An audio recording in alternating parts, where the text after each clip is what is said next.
Hello, Meg. Yes, hello. Magandang evening na eh. Sa'yo. Kita ba yung sa'yo? Kumusta weekend mo, Meg? Okay naman. Busy yung weekend. Maganda yung fight. Sa tingin mo ba makakabawi ang Beermen? Mabigat eh. Kasi kailangan lang straight ng 4 na beses. At ang mabigat doon, Barako, kahit paano formidable opponent, tapos merong token text, merong rain or shine. Mga mabibigat na, no? Kahit paano. Pero mukhang confident pa rin si Coach Leo Austria na... Kahapon happy siya sa performance, pero tignan natin. Nalaman natin. So, ready ka na, Meg? Ready. Okay, mga kaibigan, mabuhay Luzon, Visayas, Mindanao, Mega Manila at World. Ngayon po ay araw ng Lunes, ika-2 ng Marso, taong 2015. Samahan niyo po kami sa pagtunghay sa mga pinakuling kaganapan sa iba't ibang sporting arena sa loob at labas ng bansa. Ako po si Dennis Príncipe. Dito sa aming programa, tiyak na bubusog kayo sa mga balitang pampalakasan sa iba't ibang larangan. Ako naman po, si Meg Sioson.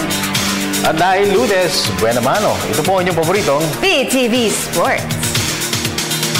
Sa ulo ng mga nagbabagang sports balita. Pure Food star Hotshots coach Tim Cone hindi kontento sa performance ng team kontra San Miguel Beermen kagabi. 5 Division World Champion Nonito the Filipino Flash Donaire Jr. itutuloy ang planong umakyat ng division. NU Lady Bulldogs haharapin ng De La Salle Lady Spikers sa semifinals ng UAAP Season 77 Women's Volleyball. Houston Rockets nagsalansan ng 5 magkakadikit na panalo sa regular season ng NBA. Oklahoma City Thunder star guard Russell Westbrook sumailalim sa surgery matapos magtamo ng fracture sa pisngi. At tennis star Rafael Nadal hinirang na kampiyon sa Argentina Tennis Open. Yan po ay mga headlines pa lamang. Detalye man nagbumusog na sports balita narito na sa PBA. Hindi nagustuhan ni Coach Tim Cone ang overtime victory ng Pure Food star Hotshots kontra San Miguel Beermen sa Araneta Coliseum kagabi. Ito'y dahil sa nangyaring fourth quarter collapse ng Pure Foods kung saan nalusaw ang kanilang 17-point lead. Ang kabuang detalye ihahatid ni Haji Caaminio. Hindi kontento si Pure Foods coach Tim Cone sa naging huling panalo ng kanyang koponan sa ongoing PBA Commissioner's Cup. Ito'y sa kabila ng pagputol ng Hotshots ng kanilang 3-game losing streak matapos talunin nito ang Philippine Cup champion San Miguel Beermen 113-105 linggo ng gabi sa Araneta Coliseum. Ayon kay Cone, hindi dapat sila masanay sa pagbitiw sa malaking kalamangan gaya ng nangyari sa laro kontra Beermen kung saan ay unti-unting nalusaw ang 17-point fourth quarter lead at nauwi sa overtime. It was a really good win for us. It was truly a good win, but it was a little unsatisfactory from a coaching standpoint. We need to be better than that. Naibulsa ng Pure Foods ang panalo ng sumandal ito kay two-time MVP James Yap na nagbuhos ng 8 sa kanyang kabuuang 15 points sa extra period sa kabila ng iniindang injury nito sa tuhod. Of course, James played a whole overtime, but they went the zone, and I don't think there's a better zone processor in the league than James Yap because he'll hit big shots against the zone. Matapos ipanalo ang unang 4 na laro ay nasadlak sa 3 talo ang Pure Foods laban sa Rain or Shine, Kia Carnival at Barangay Ginebra. Sa ngayon ay may 5-3 win-loss record ang Pure Foods upang okupahin ang solo 4th place sa team standings. Para sa PTV Sports, Haji Caaminio, Telebisyon ng Bayan. Samantala, buo pa rin ang loob ng Philippine Cup champion San Miguel Beermen na kaya pa nilang pumasok sa playoffs ng PBA Commissioner's Cup. Ito'y sa kabila ng pagkakasadsad ng koponan sa dulo ng standings. Hawak ang nakakadismayang kartadang 1 win against 6 losses. May report si Ms. Cecil Kimlat. Nasasadlak man sila sa ilalim ng team standings, tiwala pa din si San Miguel forward Arwin Santos na kaya pa ng Beermen na makabawi sa kanilalagyan nila ngayon sa ongoing PBA Commissioner's Cup. Ayon kay Santos, may sapat pa din silang manpower para maisalba kung anumang chance ang natitira sa kanilang koponan ngayong conference. Last 4 games, wala naman imposible basta gugustuhin, no? Alam mo, ma-straight pa namin yun. May chance pa pumasok. Total, kasi nakikita mo yung mga number 1, wala pa naman nakaka-6-7 wins. May 1-6 win-loss record nasa dulo ng team standings ng San Miguel. Isang nakakagulat na kaganapan lalo na kung iisipin na kagagaling lamang nila sa pagkopo ng Philippine Cup title. Sa kabila nito, itinuturing lamang ni Santos ang lahat bilang pagsubok sa karakter ng kanilang koponan. Yun nga ang goal namin, makapasok ng number 8. Kaya yung nalalagay nakita namin spasyo. Napaabot man nila sa overtime ang kanilang huling laro, talo pa din ang kinalabasan ng Beermen nang yumukod sila sa Pure Foods, 113-105 kagabi sa Araneta Coliseum. Bukas sa Big Dome ay kakalabanin ng San Miguel ang Barako Bull Energy Colas. Nakahanay naman ang Rain or Shine, Token Tex at Global Port bilang natitirang elimination round schedule ng Beermen. Para sa PTV Sports, Cecil Kimlat, Sports Radio 918. Sa PBA pa rin, naniniwala ang Meralco Bulls sa posible pa nilang maangkin ng top seed sa team standings pagpasok ng quarterfinals. Ito'y kahit pa nakalasap ang kupunan ng dalawang magkasunod na talo sa ongoing PBA Commissioner's Cup. Nagbabalik si Haji Caaminio. Hindi nawawala ng pag-asa ang Meralco Bulls na makukuha nila ang top seed sa standings ng PBA Commissioner's Cup. Ito'y kahit pa nalasap nila ang second straight loss noong Biyernes sa kamay ng NLEX Road Warriors. Sa panayam ng PTV Sports, inamin ni Meralco point guard Mike Cortez na malaking dagok sa kanila ang naging injury ng kanilang import na si Josh Davis. I think he got into foul trouble a little bit, but he didn't practice the whole week. He was still a little injured from the last game.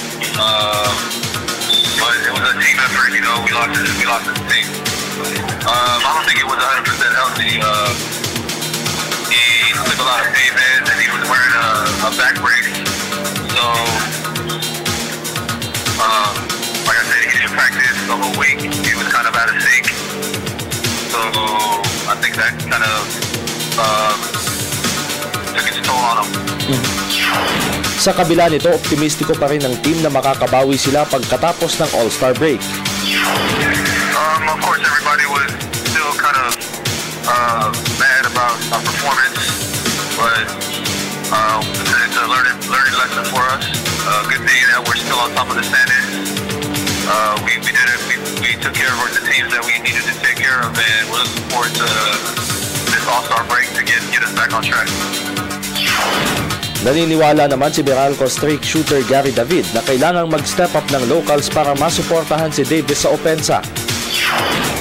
Nag-uusapan namin kaya buong sa playoff na pag-uusap sa Pilipinas na kailangan ang bawat local namin talaga nasa top of the game. Kaya talagang makarating sa final.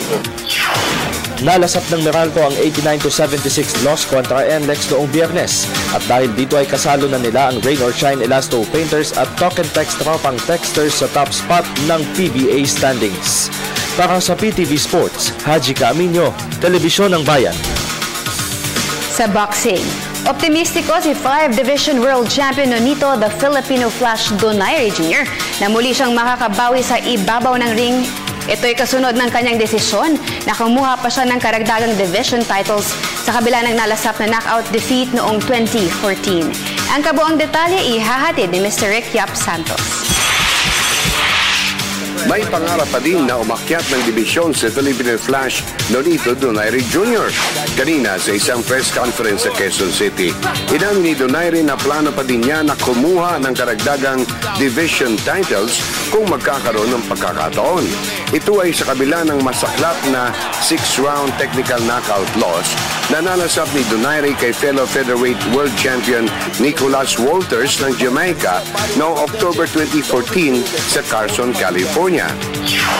Definitely. I think I want to conquer this division if I can. And I want to move up. But I want to move up the right way. Not hindi yung taba. Kasi taba ako nun eh. Ngayon, actually, I have more muscle mass than when I started.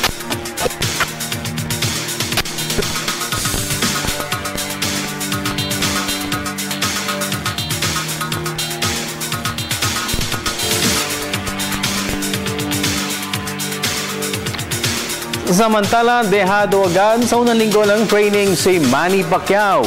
Sa kanyang pagdating sa Los Angeles, mauuli lang si Pacquiao ni Chief Trainer Freddie Roach sa Wildcard Gym.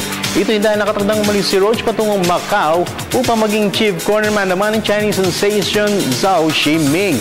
Si Shiming ay nakatagdang lumaban para sa IBF flyweight title kontra defending champion Amnat Ruenrong ng Thailand ngayong March 8 sa Cotai Arena sa Venetian Hotel. Kahapon ay dumating si Pacquiao sa Los Angeles upang simulan ang kanyang training camp. Kasama ni Pacquiao sa biyahe si Filipino trainer Buboy Fernandez.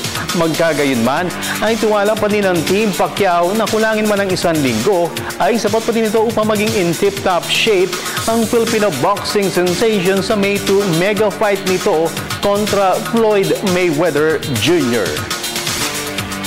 Sa iba pang balita, nangako si Wushu Pinoy Beth Daniel Parantac na gagawin ang lahat ng kanyang makakaya upang madepensahan ang kanyang titulo sa Southeast Asian Games. Ito'y kahit pa nakakaramdam siya ngayon ng pressure dahil sa iniindang knee at ankle injury na kanyang natamo sa Myanmar showpiece. May report si Ms. Arian Malyari. Aminado si Pinoy Wushu Beth Daniel Parantac na nakakaramdam siya ng pressure sa kanyang malalapit na depensa sa Southeast Asian Games title ngayong Hunyo. Ito'y dahil kailangan umano niyang mamentina ang kanyang gold medal finish sa nakalipas na Myanmar SEA Games noong 2013. Kasabay ng pagsasabing patuloy pa rin niyang iniinda ang kanyang natamong knee at ankle injury sa nakalipas na kompetisyon. Sa kabila nito, tiniyak pa rin ng 24-year-old Baguio Pride na muli niyang ibubuhos ang lahat ng kanyang makakaya upang maduplika ang kanyang kampyonato pagdating sa Singapore event. Humingi pa rin po kami ng suporta po sa inyo, and then we will do our best for our country para mailabas ang talagang bugong Pinoy. Ibinunyag din ni Parantac na puspusan na ngayon ang kanilang training kung saan nag-adapt umano ng bagong teknik ang buong SEA Games-bound Philippine Wushu team na maipangtatapat sa mga tigasing foreign counterparts ng Timog Silangang Asya. Actually, marami pong mga experience at saka learnings ulit. And then, bago ulit yung coach kasi that's why another learning na naman. So hopefully this coming SEA Games maging fruitful po. Sa ngayon ay nagsasanay na sa China ang ibang teammates ni Parantac tulad ni Sanda Warriors Jean-Claude Saclag at Francisco Solis. Habang sa Marso 14 naman inaasahan ang pagsunod ng grupo ni Parantac upang sumailalim sa 2 buwang training camp. Para sa PTV Sports, Arian Malyari, Telebisyon ng Bayan.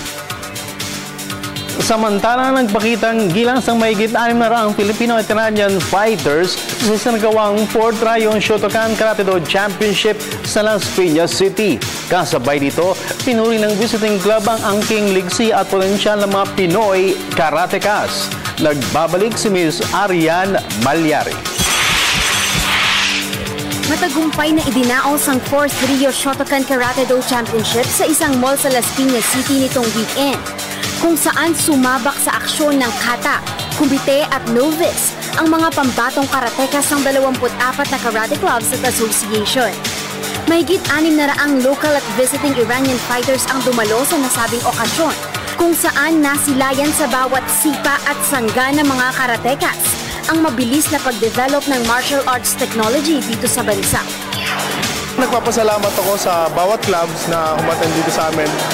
More than sa 24 clubs sila na umattend sa atin with foreign guest tayo, may naglalaro sa atin. So hopefully next year ganito rin karami. Pinapurihan din ni Shitorio Shokokai Union Karate Do of Iran Chief Instructor Mohammad Nejad ang liksi ng mga Pinoy karateka sa loob ng mat, kasabay ng pagsasabing malaki ang potensyal ng mga ito na mas mahasa pa ng todo ang skill at talent para sa hinaharap. Baby kata and junior and senior and single and better. Thank you at official federation, Philippines and security and coaching and referee, very good referee, Philippines, referee Asia, Philippines, very good.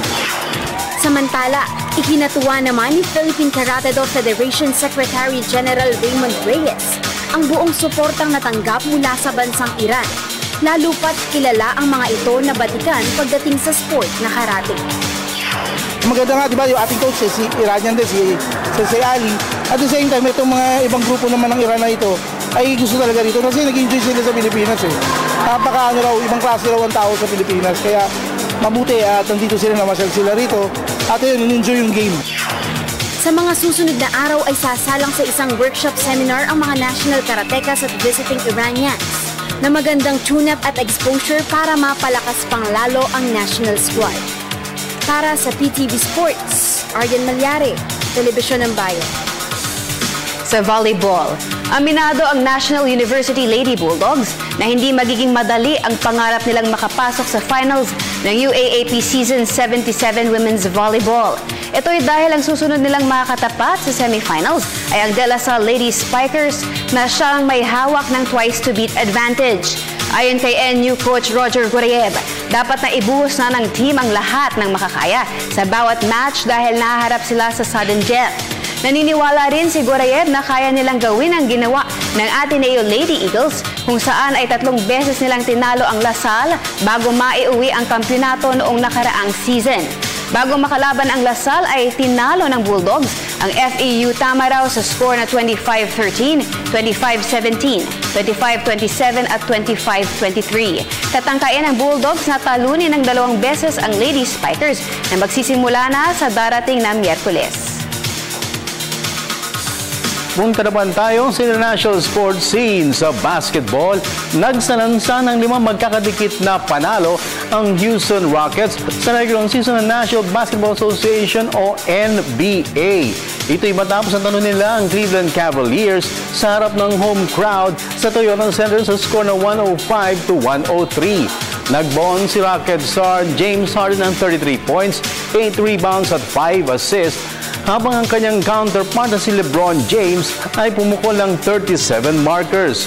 Naging mainit ang laban sa regulation at na-extend pa sa overtime matapos magbintis ang game-winning jumper ni James para sa Cleveland. Sa overtime ay 5 magkakasunod ng puntos ang ipinukol ng Houston upang makalayo sa Cavs. Dahil sa panalo, lalong humigpit ang kapit ng Rockets sa 3rd seed ng team standings. Hawak ang kartadang 41 wins against 18 losses. Ang susunod na makakatapat ng Rockets ay ang East-leading Atlanta Hawks sa Miyerkules. Samantala, pasadahan naman natin ang iba pang mga sports stories overseas sa report ni Haji Caaminio.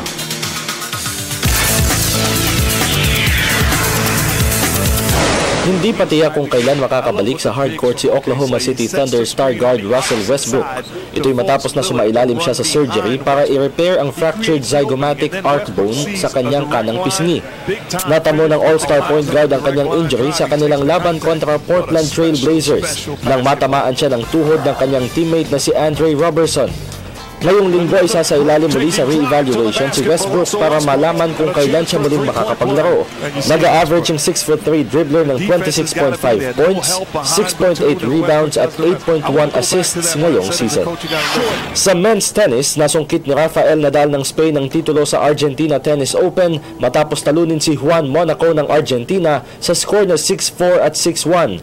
Bago dominahin ang laban ay naging mainit muna ang labanan sa clay court matapos makabreak si Nadal sa opening set. Sa second set ay hindi na binigyan ng pagkakataon ng 28-year-old Spaniard si Monaco. 2 beses na na-delay ang laban dahil sa masungit na panahon na naging sanhi ng basang court. Ito na ang 46th career clay court title ni Nadal matapos na manaig rin sa French Open noong 2014. At sa golf, kapwa na sa ibabaw ng leaderboard sina English par busters Ian Poulter at Paul Casey sa Honda Classic sa Palm Beach Gardens, Florida. Sa 5th hole ay nabigyan muna ng 1-stroke penalty si Poulter matapos siyang pumalo ng double bogey at mahulog sa tubig ang kanyang tee shot. Ngunit agad siyang bumawi sa par 3-7 sa pamamagitan ng birdie. Samantala, tumikada naman ng 4 na birdie sa front 9 si Casey upang makuha ang share sa leaderboard. Para sa PTV Sports, Haji Caaminio, Telebisyon ng Bayan. Oy! Yes, ang gagaling ng karatekas natin, no? Magagaling. Oo, akalain mo kalaban Iranian. Oo, tsaka too bad wala nang karate sa SEA Games. Ano, maganda sana kasi previously marami tayong mga nakuha medals yan, no? Pero sayang, wala. Pero ano nakakapagtaka, bakit yun ang tinanggal nila? Ano rin parang naging nasakripisyo na lang because yung Singapore kasi medyo konti yung venues nila. So yun yung reason. Yan. At syempre, pag-uusapan natin, meron po tayong question of the day. Manny Pacquiao, Floyd Mayweather Jr. na si playing coach. Manny Pacquiao. Excuse me po. Ay umalis na po at nakarating na sa Los Angeles. Yun ang magandang balita kasi start na ng training. Yun lang, wala si Freddie Roach dahil pupunta na Macau si Coach Freddie para maging trainer naman ni Zhou Ximing na lalaban for the World Championship. So, sino ang nagtitrain kay Pacman ngayon? Sila muna, sina Buboy Fernandez. Pero tingin ko hindi factor yun. But, yung ating pong question of the day ay may kinalaman kay Manny Pacquiao. At ano yun, Meg? Ang question of the day is, sa iyong palagay, dehado nga ba talaga si pambansang kamao Manny Pacquiao kontra American rival Floyd Mayweather Jr.? Send your answers at facebook.com/PTV4Sports or via our Twitter at PTV4_sports. Iyon, dehado nga ba? Ako tingin ko, konting lang, hindi 3-1. Talaga? Oo. Pero mas maganda yung marinig natin sa ating mga viewers para malaman natin yung kanilang expert analysis at opinion. Okay. So yan, at marami pang iba. Sa pagbabalik ng inyong paboritong PTV Sports. At magbabalik ang pinakamalawak na sports newscast sa bansang PTV Sports. Okay, welcome. Hello. Gandang gabi. Haji. Yes. Kakantay na naman eh. Ba't kumanta ba yan? Kumanta ka? Hindi, siya ang kumanta ng Friday. Ha? Hindi oh. Talaga, bago yun ah. Ano? Tahimik kayo. Okay, yung ano natin question of the day. Question of the day natin is sa iyong palagay, dehado nga ba talaga si pambansang kamao Manny Pacquiao kontra American rival Floyd Mayweather Jr.? Uy, mainit na usapin. Kayo, tanongin ko, ikaw, Haji. Dehado ba talaga? Well, siguro ako ganito ha. Pagdating sa... Ito nga. Ito na parang analysis no? Hindi, kasi ganito lang naman yan. Matagal na natin ito napag-uusapan, di ba? Yung pagdating sa mga strengths and weaknesses nila. Gaya nung napag-uusapan natin, pagdating talaga sa quickness, mas mabilis talaga si Manny. Okay, so takbuhan lang. Oo. Pero pag depensa, on the defensive end, si Floyd talaga ang liamado. Pagdating doon. So I think ang magiging best advantage ni Pacman dyan sa magiging laban nila, yung quickness niya. Diba? Okay. Ako ako kay Manny pa rin. Siyempre, lahat naman tayo, Manny. Lahat naman tayo, Manny. Kumbaga yung, lang, nakikita ko lang na advantage. Diba? Tingin niyo may knockout? Ako tingin wala. Walang knockout. Wala. Pero, ng round 12. Yung sa akin kasi, okay, magaling na magaling ang depensa ni Floyd Mayweather Jr. Pero kung napapansin nyo, gaya nga sinasabi ko, I think dito sinabi ko na rin, yung depensa kasi ni Floyd Mayweather Jr., pansin mo, pag tinatamaan siya, o kaya malapit na yung kalaban niyang, kumbaga, bumitaw. Imbis na, meron siyang ilag, meron siyang yung shoulder roll kung tawagin, pero ang talagang main defense niya ay yung hawakan yung kalaban. Yung kalaban. Diba? Yung sasakalin, hawakan sa kamay, kaya tutulak. Kapag malapit na, no? Nandun na. Ang problema niya, si Manny Pacquiao, wala pa ako nakikitang laban na si Manny Pacquiao na hawakan. Oo, wala eh. Si Manny, pagpasok mo, biglang andun na. Oo. O biglang nasa likod mo. Biglang, ano yun eh, sa footwork din talaga. Yun, so, tingin ko, makukurta utak ni Floyd Mayweather Jr. dito. Pag, sabi nga ni Freddie Roach, ang mahirap kasi Manny Pacquiao, sige, panoorin mo lahat ng laban. Sabi, ay, ganito lang pala yan, kaya ko itong gawin, ganyan. Pero pag nandun na sa loob ng ring, iba eh. Tsaka mo marirealize eh. Kumbaga, di ka mag-aasa sa videotapes talaga. Kasi iba-ibang tactics, yun naman yung ginagawa every fight eh, ni Manny. At saka nga, di ba, sabi nila, hindi naman sanay din si Floyd sa mga mabibilis na kalaban talaga. Oo, iyon. So, maganda malaman natin from our viewers via our Facebook. Pero bago yan maya, no, meron tayong ipe-play na one-on-one with Donnie Asnietes. Uy, si Donnie. Ang longest reigning world champion natin. 7+ years. Wow. And kanina meron silang press conference to announce yung kanilang Pinoy Pride 30 which will happen on March 28. Lapit na. Oo, so yung ating pakikipag-usap, one-on-one. As in, one-on-one. Ako lang at saka siya. So, walang cameraman kasi ako na rin yung cameraman. Ayun, nakaganyan. So, talagang sabihin mong one-on-one na trabaho. Ito talaga one-on-one. Siya lang at ako. Walang editor. So, yun palang tunay na ibig sabihin ng one-on-one. Yun ang one-on-one talaga. Kami lang ang nakakagawa nandito. One-on-one siya at saka ako na mapapanood ninyo. Yes. May camera. Di ba? Yes. Abangan natin mamaya. Ano nangyari dyan? Hindi, okay lang. Sa phone ko na lang muna. Na ako, hindi pa rin nakuha. Ito na lang. natin yung ano niyan. But siya parang wala. May calls ba tayo ngayon? Wala eh. Wala muna. Ito yung thoughts ni Bobot Arevalo. Sabi niya, hindi naman. Depende pa din sa kanilang fight plan at sa kakalabasan ng training ni Pacman. If everything goes well, panalo si Pacman, sa bet lang ang lamang ni Mayweather. Well, ang i-consider natin dito is the best Manny Pacquiao against the best Floyd Mayweather. Wala yung... ipagpalagay na natin. Wala yung baka nandun, baka kumanta na naman, o wala naman na, yung mga distractions, ganyan. Side na. Yung best Manny Pacquiao against best Floyd Mayweather Jr. I-assume natin na gano'n. Sino ba talaga? Dehado ba talaga si Manny Pacquiao? Correct. Sabi naman ni Jose Mercurio, sabi niya, madugas yung Floyd Unggoy Mayweather. Pwede ba ito sabihin na yan? Matalo dapat ni Pacman yan. Okay. Oo. Dapat nga. Sabi ko nga ako, baka mag-trend sa in a few days from now. 47-1. Uy. Ano ibig sabihin nun? Ano? Di ba si Mayweather is 47-0? So magkakaroon na siya ng dungis. Magkakaroon ng dungis yan. Madudungisan yan. Sige. From Mark Christian Delphine, sabi niya, depende yan kung hindi mapapadalos si Manny. Praying Ipopo versus Sawamura. Parang Ipo. Ibig sabihin, huwag kang magpapadalos-dalos. Lang yan, madaya si Sawamura. Ano po yung tinutukoy niyang Ipo? Yung cartoons? Yung knockout? Sige, pag cartoon, sa'yo yan. Pero alam mo, di ba madami naman talagang games si Mayweather na madaya? Ipo makuno. Hindi naman madaya. Magulang. Iba yung madaya, iba yung magulang. Magulang. Ito sa Twitter lang, isingit ko lang to. Sabi ni Gab FH, dehado lang sa pustahan, pero kayang maging liamado as they passed before the main event. Hello lang sa gwapong Uy, thank you. Salamat po. Sabi sa'yo? Kapatid mo? Thank you, Gab. Thank you. Kapatid mo ba? Kapatid mo si Gab? Ewan ko. Nawawalang kapatid. Thank you, Gab. From Johnny Ferrer Iglesias, sabi niya, dehado man siya sa paningin. Nang nakakarami, si Pacquiao pa rin ang mananalo sa labanan nila ni Mayweather. Tamaan lang ng isang kaliwa ni Pacman, yan, malamang tulog yan, katulad na nangyari kay Hatton. Hindi naman siguro isa. Kailangan marami. Kasi yung Hatton kasi maliit naman talaga yun eh. At saka yung laban niya kay Hatton, sa 140 yun. Ito 147 So paano? Hindi kaya ng isang big blow lang?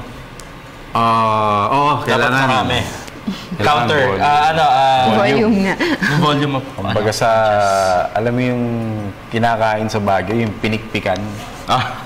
Ano yun? Yung manok, killing me softly. Parang gaganon-ganon mo, unti-untihin mo. Para, gross eh. Parang binawal na ata yun din eh. Totoo yan. Way of... Magtanong ka, kakilala mo taga Baguio. Pinikpikan, ang sarap nun. Kaya naawa rin ako pagkatapos nun, parang ayoko nang kumain ng... Pinapanood nyo kung paano gawin yun sa chicken? Kung napanood ko yun, hindi ako kakain. Game. From Mark Gruspe. Dito, hindi ba pwede rito? Ito ba yung natin? Yung homepage natin. Para mas... I-load natin sa... sige, basa ka muna ng isa, Meg. Mark Gruspe, sabi niya, dehado kasi siya dahil sa MGM. Dahil madalas ang lutuan doon kung mapupunta sa mga judges. Pero kung sa style yan, ay isang bagay na hindi natin masasagot hanggat hindi pa sila nasa loob ng ring. Manalo matalo, Pacquiao ako all the way. Very good. Ako tingin ko naman, ang mga judges dito, mape-pressure na yan eh. Kumbaga, parang... alokin mo. Kailangan dayain mo kailangan na Mayweather tayo tingin ko sa dami ng manonood, no? Sold out na nga Mag-iisip na yung mga yun.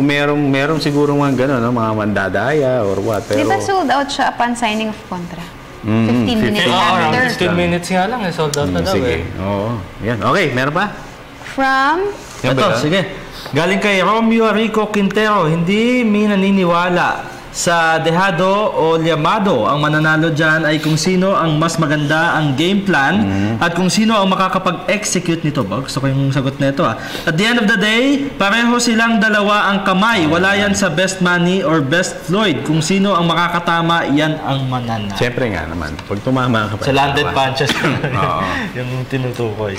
Sige, very good. Very good. Maganda yung yung nag-a-analyze. Yes, gustong-gusto ko yan. Hindi yung yes or no. Pero ito, yes. Sige, kaya na lang Jen Vargas, sabi niya, hindi naman sa dihado. Marami ng laban ang pinanalo ni Manny. Tiwala lang kahit nga team kong SMBA, tinalo niya. Basketball. Pala. Okay, si Verho. Binasok si Pastor. Benjo. Oo, sige. Meron ba? From EJ Gonzaga. Ito, sabi naman ni EJ Gonzaga, siguro sa pustahan o dehado. Kasi favorite naman talaga si Mayweather sa Las Vegas as always. Sa pustahan lang. Pero sa laban, maliwanag pa sa tubig na lumalabas sa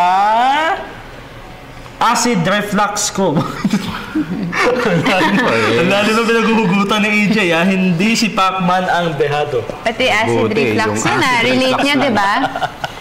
Pero ika nga ni Jonathan, yung cameraman natin, magandang dehado. Magandang dehado si Manny Pacquiao. Ito yung... Hindi, wag na. Sugal. Ano lang, kumbaga yung dehado, llamado sa laban. Sa laban mismo. Wag na tayo sa ads. Sige, isang basa pa bago natin i-play yung interview natin. One-on-one, me and him. Yes. Donnie Nietes. From Janet Peralta, sabi niya kaya yan ni Manny. Kung ako naman, kaya yan ni Coach Manny. Pero sa analysis ko naman, mga round 6, pwede bumagsak si Mayweather. Kalagitan. Kasi baka mabwisit na si Mayweather. Hindi niya mahabol, mapagod, di ba? Biglang sa inis.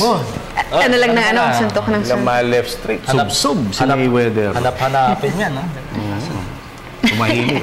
Sige, play muna natin ito. Direk, meron lang tayong isang ipe-play. Pero ipe-play ba? Ito di ba?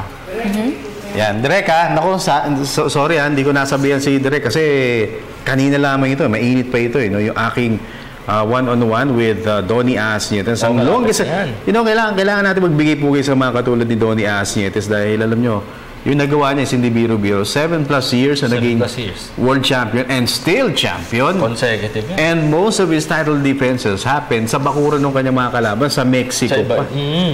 Di ba? Merong time nga nakwento niya sa akin na nung una kasi si Donnie Asnietes, may ahas kasi yan Kaya pala siya naging... Kaya ahas. Nagdadala siya ng ahas sa ring. So, there was a time... pala yun? Naman.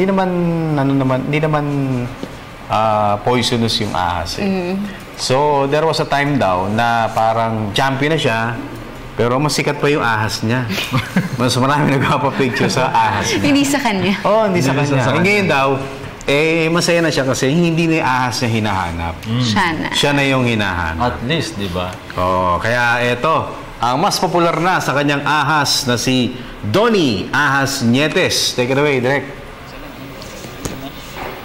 1 month halos. Na pa na 27 days, 26 months. So, kumusta na yung ensayo mo? Sa ngayon, okay naman. Good up kami ni Coach. Good round. So, ngayon, maintain na lang sa weight. Konting bawas na lang sa weight. Hinahinay na lang kumain. Maintain na lang sa kain.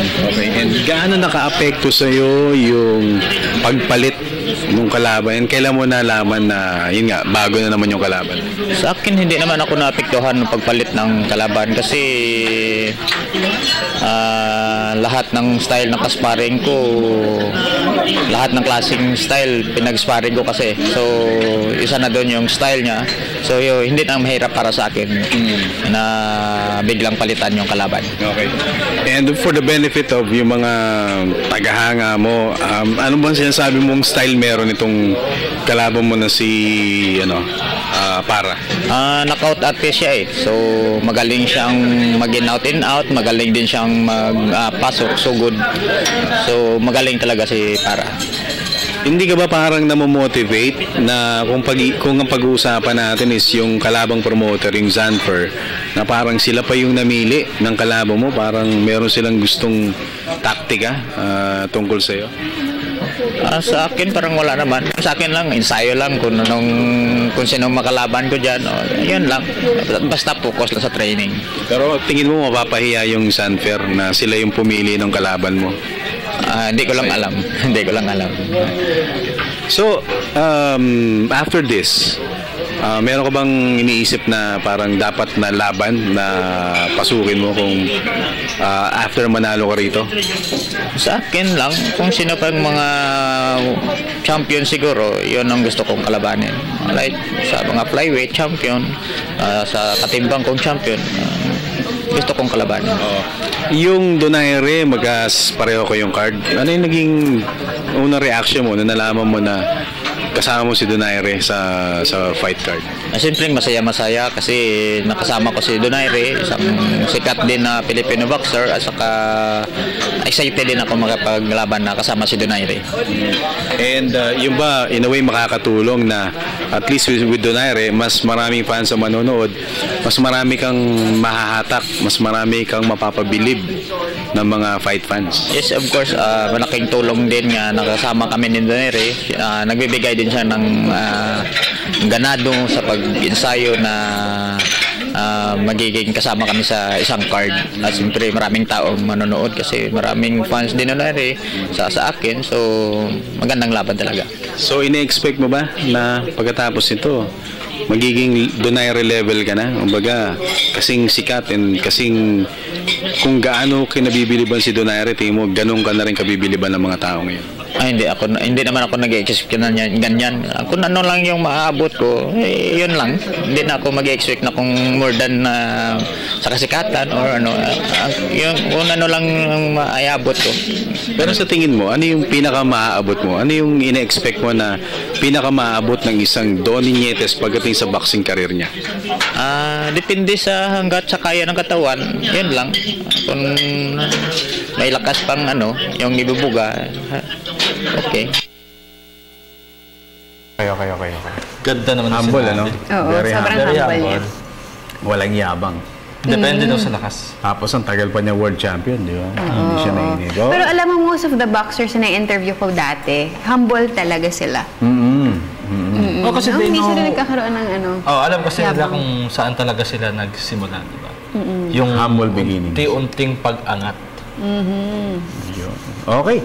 So, we will just take a quick break, mga kaibigan. At sa amin po nga pagbabalik, ang patuloy po yung pagbasa natin ng sagot po ninyo or opinion po ninyo sa ating question of the day. Samantala, Meg. Yes, yan. At marami pang iba sa pagbabalik ng inyong paboritong PTV Sport.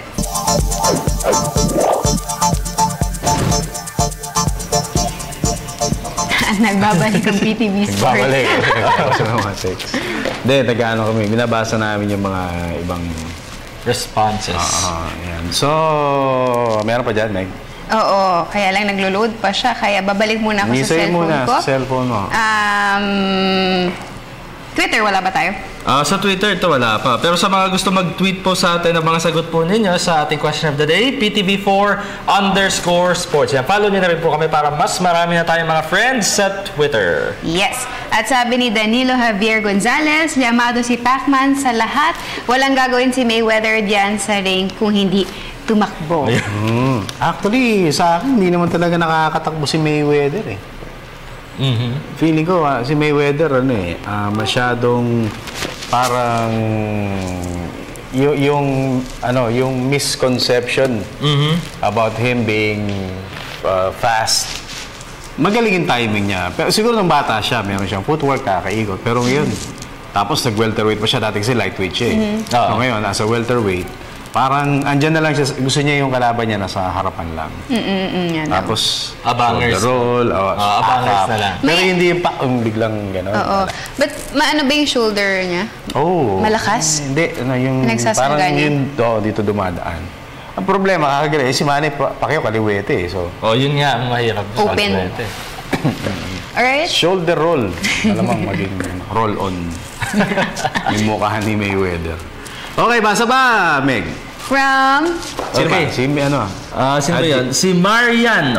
Marian pala. Marian Leonen. Defense-wise, dehado si Pacman. Pero once natamaan na isang solid si Pretty Boy at maduguan, siguradong dehado na yung mga pumusta kay Mayweather. Ako nga, gusto ko ibigay yung defense. Lamang si Manny. Si Manny sa defense. Kasi si Manny may ability to move in and out.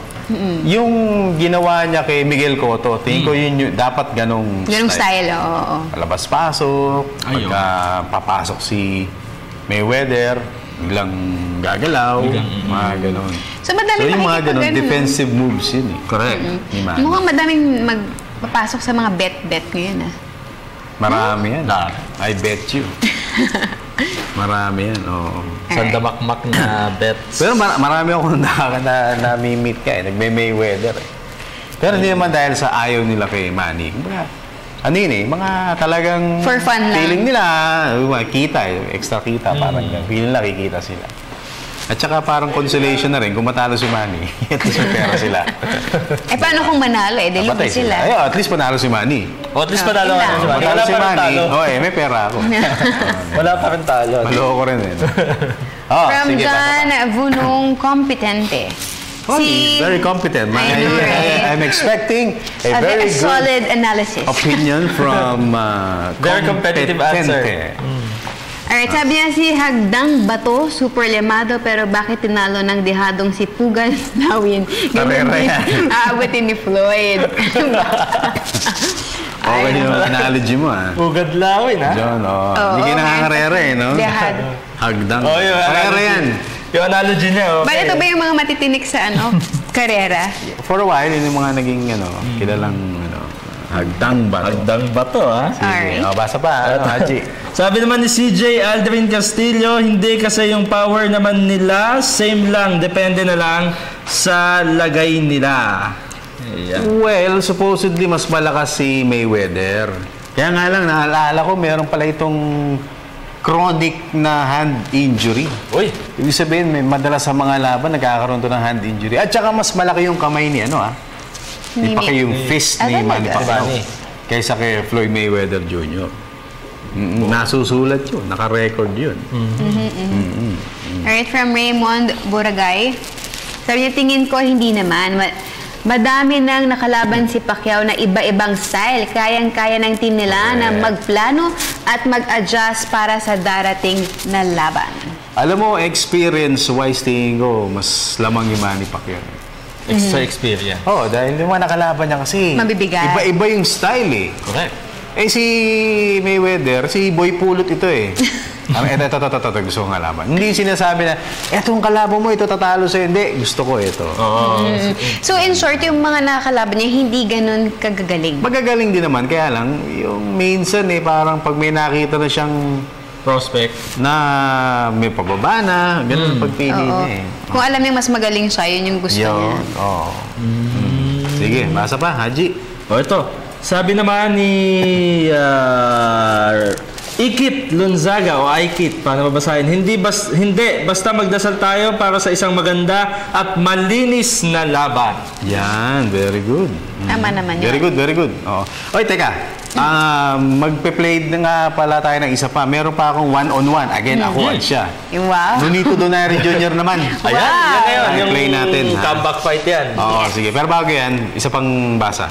From Ralph Jason Aguilar, 50-50 kung sino unang maubusan ng talo. 50-50. Pwede. Direk, ano lang to? 2 minutes lang, kasi naalala ko, syempre, although ang talagang bida dapat dito ay si Donnie Asnietes. Siya yung champion natin. Pero eto, si Nonito Donaire Jr. is making a comeback at marami pa rin syempre maraming hanga pero marami ang naku-curious. Hanggang saan na lang ba talaga tong si Nonito Donaire Jr. So ito, one-on-one, ako lang at saka si Nonito Donaire Jr. So how's this? Parang another a fresh start for you or after coming up with us? the phoenix will rise in the form of a flash. The phoenix symbolizes the rebirth, and that's what I'll be. You know, and I think that it's gonna be good. It's gonna be good. I mean, you know, we're just finalizing our training in Cebu, but I think that mentally we're very ready for anybody right now. Okay, and how did that loss, kay Walters, you know, affect you? You know, both personally and career-wise. Meron ba epekto? The only effect was the positive effect, because now alam ko na if I'm smart and patient, I can beat anybody. You know, the reason why I stepped, you know, it just made me realize to kind of look back and think and say, you know what, I made a mistake. I didn't try as hard as I usually do. I didn't, you know, there's a lot of I coulda, shoulda, woulda, and I refuse to go back into it and say shoulda, coulda, this and this and that. All I know is that it's time to just go on and be better, and I do believe that I'm much more better this time around. Can you still recall, you know, what was going on your mind when you got tagged, when you got stopped by Oh yeah, I remember everything. That's the funny thing is I remember the first time I got dropped, I didn't see the punch coming. All I know is just a black or a white flash just came in, and I was down. Like, oh man, but I was in pretty good shape, so I didn't get my leg wasn't as bad as I thought it would be. And then the second one, I was throwing an overhand and throw a left hook, and then he got me behind the ear a little bit, and I was out. All I know is somebody was counting 5. I'm like, yo, what happened to 1 to 5? You know, it's like 6. I'm like, wait, time out. You can't start from 6. You count from 1. You know, so that's pretty much it. And then I recovered from that point on, and I was able to admit defeat, and I think admitting my defeat for the first time made me move on to be better. Okay, and a while ago you mentioned that there's still a possibility of you moving up in weight. It's not about you, campaigning in the 122-pound division right now, right? So parang you still have that option or plan to settle in one division? Definitely. I think I want to conquer this division if I can, and I want to move up, but I want to move up the right way. Not hindi yung taba. Kasi taba ako nun eh. Ngayon actually I have more muscle mass than when I fought Walters, and I'm fighting at 122, but I'm much more solid. Dati I had a lot of fat. Yeah. Mataba ako nun eh. Okay. Now.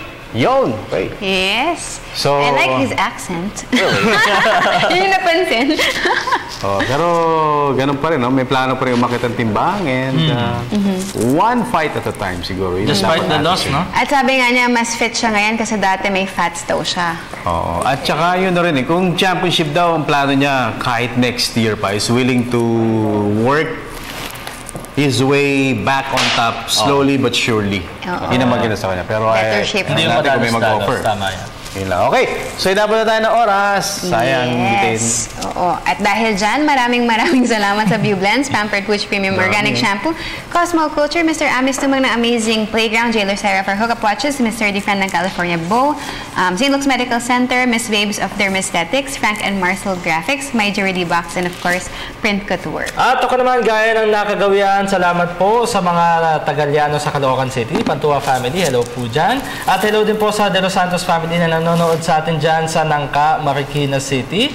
At maraming salamat po kay Mama. Hello po, I love you. Kay Papa. And of course, kay Miss Aiza. Naku, i-add kita sa Facebook mamaya.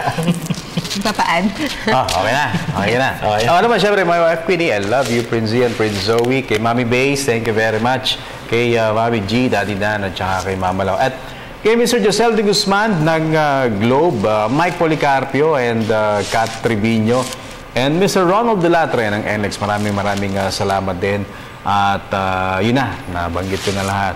So, we hope you enjoyed, mga kaibigan, ng isa pang presentasyon ng PTV Sports. By the way, Sports Radio. Kalas na tayo. Ako po si Dennis Principe. Meg Siozon. And ako naman po si Haji Kaamin. Hanggang bukas, ito po ang inyong paboritong PTV Sports.